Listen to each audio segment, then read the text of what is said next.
Kus kohas elavad kõige vastupidavamad koerad, minu arust Eestis. Siin samas kõrval olev koer peab nii suvel kui talvel pikad päevad olema siin samas auto tagaistme peal. Tallinnas Sõpruse puiesteel jäi Hiina söögikoha külastajatele silma üks maja ees seisev auto.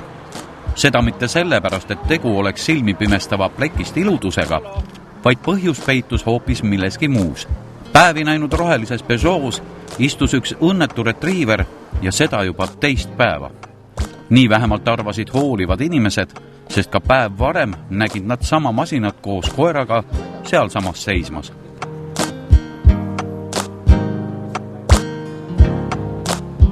Autos istuvat värisevat koera oli inimestel hale vaadata.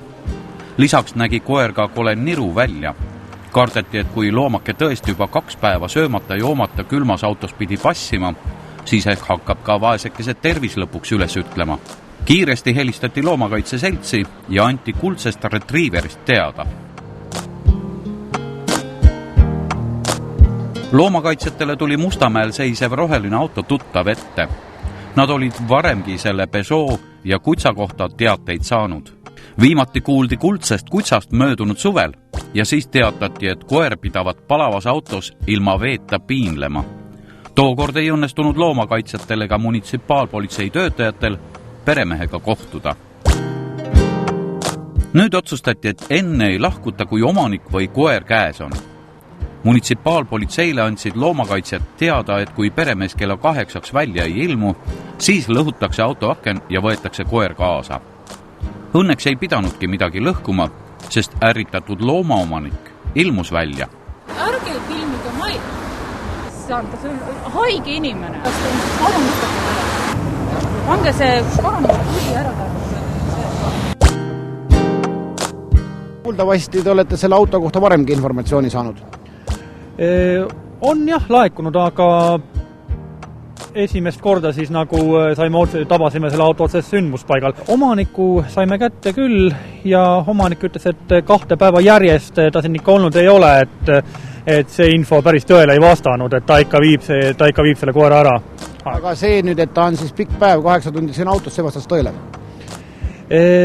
Seda, et ta autos on jah pikka päeva, kui seda ikka on olnud, jah. Proua Lii väitis valjuhäälselt, et enda arust pole ta millegi vastu eksinud ja et tema hoolitseb oma kutsade eest korralikult. Ma ise arvan küll, et korral pole häda midagi, kui te nüüd talle näkku vaatate. Aga siin väideti suisa, et kas see vastab tõele, et ta on 2 päeva siin autos olnud? Ei ole. Ma ei jäta autot ja ööseks siia, ma käin autoga tööl. Ja ma ööseks siia ise ei jää ja ma sõidan ööseks ise koju. Koer sööb 1 kord päevas ja elu näitab seda, et autos reeglina ei joo. Isegi kui me oleme näitustel käinud või midagi sellist, et nad seda ei tee ja kui vaja, ta joo mul hommikul ja õhtul. Selgus, et 8-aastane retriiveri poiss ei pidanudki 2 päeva autos vangis sitsima.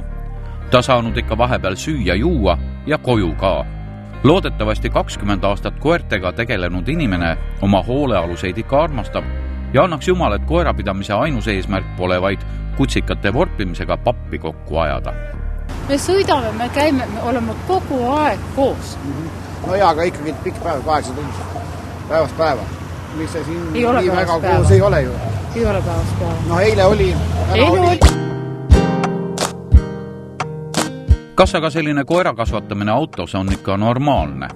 Kindlasti ei ole nüüd auto selline koht, mis asendaks koerale kuuti või muud sellist elamist ja ausalt öeldes 1. jaanuarist kehtima hakanud lemmiklooma pidamise tingimusi sätestava määruse valguses ei ole ka koera autos pidamine kuidagimoodi õigustatud.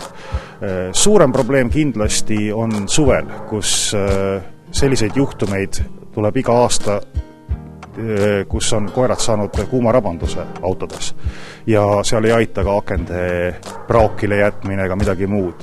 Talvel nüüd seda ohtu nii suurt ei ole, aga samas kui me mõtleme, et öösiti temperatuur langeb madalamale kui 10 kraadi, siis kindlasti selline plekist kuut ei ole see, mis koerale sooja annaks.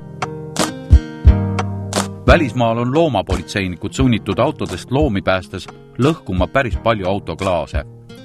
loodetavasti on kainelt mõtleval Eesti inimesel taipu klaasikilde vältida ja ta leiab oma hoolealusele kuudiks palju sobilikuma koha kui auto.